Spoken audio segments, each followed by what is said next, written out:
That boy doesn't need a doctor or another nanny. That boy needs a mom. Then help him, please. I'm begging you. The Grand Millennium Hotel in the heart of Seoul's Gangnam district had never looked more magnificent. Crystal chandeliers cast dancing shadows across marble floors, polished to mirror perfection. A 30-foot Christmas tree dominated the ballroom's center, its branches heavy with ornaments that cost more than most people earned in a year. White-gloved waiters moved through crowds of Korea's elite like ghosts, carrying champagne that bubbled with the same expensive silence that filled the room. But tonight, that silence was shattered. A child's scream tore through the elegant atmosphere like a knife through silk. Not the brief cry of a stumbled toddler or the whine of a tired infant, but the raw, primal wailing of absolute desperation, the kind of sound that makes every parent in a room freeze, their own hearts clenching in sympathetic panic. Kang Min-jae stood in the center of a widening circle of guests, his 4-year-old son thrashing in his arms like a wild animal. The man's brioni suit, custom-tailored to perfection, was rumpled beyond recognition. Sweat beaded on his forehead despite the ballroom's carefully controlled climate. His jaw was clenched so tight that the muscles jumped visibly beneath his skin. "Ji-hoon, please," he said in Korean, his voice low and strained. "Please, just calm down." The boy only screamed louder, his small face red and streaked with tears and mucus. His tiny hands pushed against his father's chest with surprising strength, fighting to escape an embrace that should have brought comfort, but only seemed to fuel his hysteria. Around them, Korea's most powerful families watched with expressions ranging from pity to poorly concealed disgust. Women in designer gowns whispered behind their hands. Men in suits worth small fortunes checked their watches, calculating how much longer they needed to stay before making a graceful exit. This was supposed to be the social event of the season, a Christmas gala where deals worth billions would be discussed over caviar and aged whiskey. Instead, it had become a spectacle of parental failure. Park Sang-woo, Min-jae's second-in-command and closest friend, approached with cautious steps. His own discomfort was evident in the way he avoided direct eye contact with the screaming child. "Should I call the car?" he asked quietly in Korean, leaning close so only Min-jae could hear. "Get you both out of here?" Min-jae shook his head sharply. "No." "I can't leave, not yet. The Busan group is supposed to arrive in 20 minutes. If I'm not here to meet them, they'll see it as disrespect. We'll lose the shipping contract." "With respect, Hyungnim, you're losing face right now. Everyone is watching." "I know everyone is watching," Min-jae snapped, his voice edged with a desperation he rarely allowed anyone to see. "Do you think I don't know?" Ji-hoon's screams intensified, if that was even possible. The child arched his back, nearly slipping from his father's grip. Min-jae adjusted his hold, his movements practiced but increasingly frantic. This was the 4th public episode this month. The 23rd nanny had quit just yesterday morning after Ji-hoon locked himself in a closet for 6 hours, refusing to come out for anyone. The child psychologists had offered their theories. Attachment disorder stemming from maternal loss, severe separation anxiety, possible selective mutism triggered by trauma. They'd used so many clinical terms that Min-jae had stopped listening, stopped hoping that any of them actually understood what was happening to his son. All he knew was that Ji-hoon was slipping further away with each passing day, retreating into a world of silence and terror that Min-jae couldn't reach no matter how hard he tried. And the worst part, the part that kept Min-jae awake during the long Seoul nights, was the knowledge that his son's pain was somehow his fault. That somewhere in the choices he'd made, the life he'd built, he'd failed the one person who mattered most. "Maybe if we took him to the lounge," Sang-woo suggested. "Somewhere quieter, away from all these people." Min-jae was about to agree when a voice cut through the chaos. A woman's voice, speaking in English with an accent he couldn't quite place. American, definitely, but with a softness to it that suggested southern roots. "Excuse me." Both men turned. Standing at the edge of their circle was a woman in a simple black waitress uniform, the kind that marked her as staff rather than guest. Her dark skin stood out in the sea of pale faces that dominated Seoul's elite social circles. She was tall, her hair pulled back in a neat bun that revealed elegant features, and eyes that held something Min-jae recognized but couldn't name. Not pity, not judgment. Something else entirely. "I'm sorry," Sang-woo said quickly in English, moving to intercept her. "This is a private matter. Please return to your duties." But the woman wasn't looking at him. Her gaze was fixed entirely on Ji-hoon, whose screams had momentarily paused as if sensing a change in the atmosphere. "That boy doesn't need a doctor," she said quietly, still in English. "And he doesn't need another nanny or psychologist, or any more people trying to fix what isn't broken." Min-jae felt something shift in his chest. "Then what does he need?" The woman's eyes finally met his, and in them, he saw a depth of understanding that made him feel suddenly, strangely exposed, as if she could see past the expensive suit and the carefully constructed walls he'd built around himself and his pain. "That boy needs a mom," she said simply. The words hung in the air between them. Ji-hoon had gone completely still in Min-jae's arms. His tear-streaked face turned toward the woman with an intensity that was almost frightening. The child's chest still heaved with residual sobs, but the screaming had stopped entirely. "May I?" the woman asked, holding out her arms. Every instinct Min-jae possessed screamed at him to refuse. She was a stranger. She was staff. She was completely unknown to him in every way that mattered in his world of background checks and security clearances and carefully vetted personnel. Letting this woman touch his son went against every protocol he'd established, every wall he'd built to keep Ji-hoon safe. But then he looked down at his son's face and saw something he hadn't seen in months. Recognition, not of the woman herself, but of something she represented, something Ji-hoon had been searching for in every nanny's face, every psychologist's office, every desperate moment when the world became too much and the only response he could manage was to scream. Slowly, moving against every logical impulse in his mind, Min-jae shifted Ji-hoon toward the woman. The child went to her without resistance, simply leaned forward and let himself be gathered into her arms as if it was the most natural thing in the world. She settled him against her hip with the practiced ease of someone who'd held many children, adjusting her grip to support his weight while leaving one hand free to stroke his back in slow, soothing circles. "Hey there, sweetheart," she murmured, her voice pitched low and gentle. I know it's too loud and too bright and too much. But you're okay. You're safe." Ji-hoon buried his face against her shoulder and released a shuddering breath. Not a scream, not a sob, just a deep, exhausted exhalation that seemed to carry months of tension out of his small body. The ballroom had gone silent. 200 of Seoul's most powerful people stood frozen, watching a scene that defied everything they thought they knew about Kang Min-jae's untouchable, unreachable son. The woman swayed gently, still rubbing Ji-hoon's back, humming something soft under her breath. A melody Min-jae didn't recognize, but that seemed to reach his son in ways nothing else had. The child's breathing began to slow, to even out. His small hands, which had been fisted so tightly against his father's chest, relaxed their grip on the woman's uniform. "What's your name?" Min-jae heard himself ask, his voice rough with an emotion he couldn't identify. The woman looked up, her expression guarded despite the gentleness with which she held his son. Maya Thompson. "You work here? At the hotel?" "Tonight I do. I'm temporary staff for the Christmas events." Min-jae studied her face, searching for any sign of deception or ulterior motive. In his world, kindness always came with a price tag. Generosity was just another form of manipulation. Trust was a luxury only fools could afford.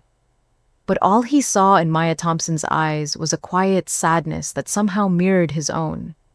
"How did you do that?" he asked. "How did you know?" Maya's hand never stopped its soothing motion on Ji-hoon's back. "I used to be a pediatric nurse, before I came to Seoul. You learn to read what children need, even when they can't tell you themselves. A nurse. Minjae processed this information, already running through possibilities, calculations, risks. Why are you working as a waitress? Something flickered across her face. A shadow. A wall coming up that matched his own careful defenses. That's a long story. I have time. I don't think you do. Maya glanced around the ballroom, at the watching crowds, at Sang-woo, hovering protectively nearby. You have guests waiting, important people. I should get back to work. She made to hand Ji-hoon back, but the child's grip tightened immediately. His small hands fisted in her uniform, and a whimper escaped his throat. Not a scream, but a sound of such desperate pleading that it physically hurt to hear. No, Ji-hoon whispered. The first word he'd spoken in 6 months. Don't go. Maya froze. Minjae felt the world tilt sideways. Ji-hoon, he breathed. You're talking. The child didn't look at his father. His face remained buried against Maya's shoulder, but his voice came again, small and broken, and absolutely real. Don't make her go, Appa. Please don't make her go. Maya's eyes met Minjae's across the small space between them, and in that moment, he made a decision that would change everything. A decision driven not by logic or strategy or careful calculation, but by the desperate love of a father watching his son drown and suddenly seeing a lifeline. Miss Thompson, he said formally, his voice carrying across the silent ballroom. I need to speak with you privately. Would you come with me? Minjae led Maya and Ji-hoon through the ballroom's side entrance, away from the watching eyes and whispered conversations. Sang-woo followed at a discreet distance, his hand resting near the concealed weapon Minjae knew he always carried. The gesture was automatic, protective, a reminder of the world they lived in where trust was dangerous and strangers were threats until proven otherwise. They entered a private meeting room. The hotel kept reserved for VIP guests. Dark wood paneling absorbed the light from recessed fixtures, creating an atmosphere of quiet wealth. A wall of windows overlooked Seoul's glittering skyline, the city spreading out below them like a carpet of stars. Maya set Ji-hoon down gently, but the child refused to let go of her hand. He pressed against her side, his other thumb finding its way to his mouth in a gesture of comfort Minjae hadn't seen in months. The boy's eyes were red-rimmed and exhausted, but calm, focused, present in a way he hadn't been since long before he'd stopped speaking. Please, sit, Minjae said, gesturing to the leather chairs arranged around a glass conference table. Maya hesitated, clearly aware of the power dynamics in the room. She was staff. He was a guest of significant importance, judging by the deference the hotel manager had shown him earlier. In Seoul's rigid social hierarchy, the gap between their positions was a chasm. But then she looked down at Ji-hoon, at his small hand clutching hers, and made her decision. She sat, pulling the boy onto her lap where he curled against her, like she was the only safe harbor in a storm-tossed sea. Minjae took the chair across from her, studying them both with an intensity that made Maya shift uncomfortably. Sang-woo positioned himself near the door, far enough to give the illusion of privacy but close enough to intervene if needed. My son hasn't spoken in 6 months, Minjae began without preamble. He hasn't allowed anyone to hold him without fighting for almost as long. We've tried 23 nannies, 7 child psychologists, 2 psychiatrists who wanted to prescribe medications I refused to allow. Nothing has worked. Until you. Maya's hand stroked Ji-hoon's hair absently, a soothing gesture that seemed unconscious. Children know when they're being treated like problems to be solved instead of people who are hurting. Is that what I've been doing? Treating him like a problem? I don't know you well enough to say what you've been doing. The bluntness of her response surprised him. In his world, people rarely spoke to him with such directness. They calculated their words, shaped their responses to what they thought he wanted to hear. Maya Thompson either didn't know who he was or didn't care. My wife died 2 years ago, Minjae said quietly. During childbirth, the baby died too. A daughter. Ji-hoon was 2 years old. too young to understand death, but old enough to know his mother was gone. Maya's expression softened with genuine sympathy. I'm sorry for your loss. I thought he was adjusting. He was quiet, but children grieve differently than adults. The psychologist said to give him time, that he would process it in his own way. But then, 6 months ago, he just stopped. Stopped talking, stopped eating unless forced, stopped sleeping through the night. He draws pictures constantly, the same image over and over. What does he draw? Minjai pulled his phone from his pocket and scrolled through his photo gallery. He documented everything, desperate for clues that might help someone understand what was happening inside his son's head. He turned the screen toward Maya. The image showed a child's drawing in crayon, a stick figure woman with no face. Just a blank oval where features should be. Beside her, a small stick figure holding her hand. Maya stared at the image for a long moment, something unreadable crossing her face. He's looking for her, for his mother, but he can't remember what she looked like. He has pictures. I've shown him photo albums, videos. He looks at them, but it's like he's looking through them, not at them. Memory isn't just visual for children that young. It's sensory, the way someone smells, the sound of their voice, the feeling of their arms. He's not looking for what she looked like. He's looking for how she made him feel. Maya's arms tightened slightly around Jihoon. Safe. Loved. Home. The words hit Minjai with unexpected force. He'd spent 2 years trying to be both mother and father to his son, trying to fill an unfillable void while running an organization that demanded his constant attention. He'd given Jihoon everything money could buy. The best schools, the best therapists, the best of everything except the one thing that mattered. I can't bring his mother back, Minjai said, and heard the defeat in his own voice. I can't give him what he needs. Maybe not. But you can give him someone who makes him feel safe, who makes him feel like he has a home again instead of just a house with staff. Minjai leaned forward, his business mind engaging despite the emotional weight of the conversation. Is that something you could do? Make him feel safe? Maya's eyes widened slightly. I don't understand what you're asking.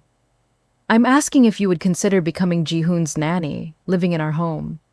Being there for him consistently instead of the rotating carousel of strangers who come and go. Mr. Kang, I just met your son 20 minutes ago. You don't know anything about me. I know that my son spoke for the first time in 6 months when you tried to leave. I know that he's calm in your arms when nothing else has brought him peace. I know that you understand children in a way that dozens of credentialed professionals apparently don't. Minjai paused. And I know that you're working as temporary hotel staff despite having nursing credentials, which suggests you need money and aren't in a position to be particular about where it comes from. Maya's expression hardened. That's presumptuous. It's observant.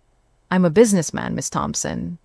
I've built my success on reading people and situations accurately. You're overqualified for your current position. You're clearly not Korean, which makes finding professional work in Seoul difficult. And you got defensive the moment I asked about your past. You're running from something. I don't particularly care what, as long as it doesn't put my son in danger. And if I say no, then I'll thank you for your time and find another solution. Minjai glanced at Jihoon, who had fallen into an exhausted sleep against Maya's shoulder. But I'm prepared to make it worth your while to say yes. How worth my while? $50,000 a month? 6-month contract. You'll live in my home, have your own private suite, full access to household staff and amenities. Your primary responsibility is Jihoon, nothing else. No cooking, no cleaning, no other duties. Just being there for my son. Maya's sharp intake of breath was audible. $50,000 a month was more money than most people in Seoul made in a year. For 6 months, it was life-changing wealth. That's an insane amount of money for a nanny position, she said carefully. I'm not hiring a nanny. I'm hiring someone who can save my son before he's lost completely. That's worth far more than money to me. Why me? You could find someone with better credentials. Korean nannies who understand the culture, the language. We've tried that. It didn't work. Minjae stood and walked to the window, looking out over the city he'd conquered through intelligence and ruthlessness. Ji-hoon needs something I can't give him. Something none of those perfectly qualified candidates could provide. He needs someone who sees him as a child who's hurting, not as the heir to a fortune or a problem to be managed. In 20 minutes, you've given him more genuine care than he's received in months. So, yes, I'm asking you, will you take the position? Maya looked down at the sleeping child in her arms. Ji-hoon's face was peaceful in a way that tugged at something deep in her chest. She'd left pediatric nursing to escape exactly this kind of attachment, this vulnerability that came from caring too much about children who weren't hers to keep. She'd built walls around her heart specifically to avoid feeling this pull, this need to protect and nurture and heal. But $300,000 in 6 months would solve every problem that had driven her to Seoul, would let her disappear completely if she needed to, would give her options she didn't currently have. And there was something about the way Ji-hoon had reached for her, had spoken for her, had trusted her with a vulnerability he showed no one else. Something that whispered this wasn't coincidence, that maybe she was meant to be in that ballroom tonight. That maybe this broken little boy needed her as much as she'd needed to feel needed again. I have conditions, she said finally. Name them. I need 1 day off per week, non-negotiable. I need the ability to take Ji-hoon outside the house, to parks, to normal places where children should be allowed to play. And I need your promise that you'll actually be present, not just physically in the house, but emotionally available to your son. I can help him heal, but I can't replace you as his father. Minjae turned from the window, his expression unreadable. Agreed. 1 day off per week. Supervised outings with Sang-woo, or another security member present for Ji-hoon's protection. And I'll make time to be more present. Why does a 4-year-old need security? The question hung in the air, and Maya saw something shift behind Minjae's eyes. A calculation. A decision about how much truth to share. My business interests make my family potential targets, he said carefully. It's simply a precaution. It was a lie. Or at least, not the full truth. Maya could see it in the way his jaw tightened, the way Sang-woo shifted almost imperceptibly near the door. But she was in no position to demand complete honesty when she was hiding her own truths. Fine, supervised outings, but I choose where we go and what we do. If I think something isn't good for Ji-hoon, I have veto power. Within reason. No, completely. You're hiring me for my judgment about what your son needs. That means trusting my judgment. Minjae studied her for a long moment, and Maya forced herself to hold his gaze despite every instinct that screamed at her to look away. She'd dealt with powerful men before. Had learned not to show weakness or uncertainty because they would exploit it without hesitation. All right, he said finally. You have complete authority over Ji-hoon's daily care and activities. I reserve the right to override in matters of safety, but otherwise, your judgment stands. Then I accept the position. The words were out before Maya could reconsider them, before she could think about all the reasons this was a terrible idea, before she could remember that she'd come to Seoul specifically to avoid getting attached to anyone or anything that might make leaving difficult when the time came. Minjae extended his hand across the table. Welcome to our household, Miss Thompson. Maya shifted Ji-hoon carefully so she could shake his hand. His grip was firm, professional, but she felt the desperation beneath it. This man was drowning just as surely as his son, reaching for anything that might save them both. When do you need me to start? She asked. Tonight. Now. I'll have Sang-woo collect your belongings from wherever you're staying and bring them to the house. You can ride with us when we leave here. I need to give notice to the hotel. I'll handle it. You'll receive compensation for any lost wages. Of course he would. In Minjae's world, every problem could be solved with money. Every complication smoothed away with the right payment to the right person. Maya wondered what it must be like to move through life with that kind of power, that certainty that the world would bend to your will if you simply paid enough. She wondered when he'd learned that some things couldn't be bought, that healing required more than financial transactions. That love, if it ever came, would demand a currency he might not know how to spend. But those were thoughts for later. For now, she had a sleeping child in her arms and a contract that would change her life in ways she couldn't yet imagine. "All right," she said quietly. "Let's go home." The drive through Seoul's nighttime streets was a study in contrasts. Outside the car windows, the city blazed with neon and life. Christmas decorations turned every building into a festival of light. Young couples walked hand in hand, their breath forming clouds in the December cold. Street vendors sold roasted chestnuts and steaming cups of tea to crowds of shoppers laden with bags. Inside the black Mercedes, silence reigned. Ji-hoon slept on, his head on Maya's lap, his small hand still clutching her uniform. Min-jae sat across from them, his attention seemingly focused on his phone, but his eyes constantly flickering toward his son. Sang-woo drove with the smooth efficiency of someone who'd made this journey countless times. They left the bright chaos of Gangnam behind, heading north into neighborhoods where the buildings grew larger and the spaces between them wider, where walls rose higher and gates grew more elaborate. Maya watched the transition with growing unease. She'd known Min-jae was wealthy. The suit alone had probably cost more than she'd earned in the last 6 months. But wealth in Seoul existed on a spectrum, and with each mile they traveled, it became clear that Min-jae occupied the extreme end of that scale. The car turned into a private drive guarded by a gate that required both a code and facial recognition to open. Trees lined the road, their branches creating a tunnel that blocked out the city lights. Then the house came into view, and Maya had to consciously keep her expression neutral. It wasn't a house. It was an estate. Modern architecture blended with traditional Korean elements in a structure that seemed to grow organically from the hillside. Floor-to-ceiling windows glowed with warm light. A circular drive swept around a fountain that probably cost more than the entire building Maya currently lived in. Gardens spread out on either side, manicured to perfection even in winter. "This is where you live?" The question escaped before Maya could stop it.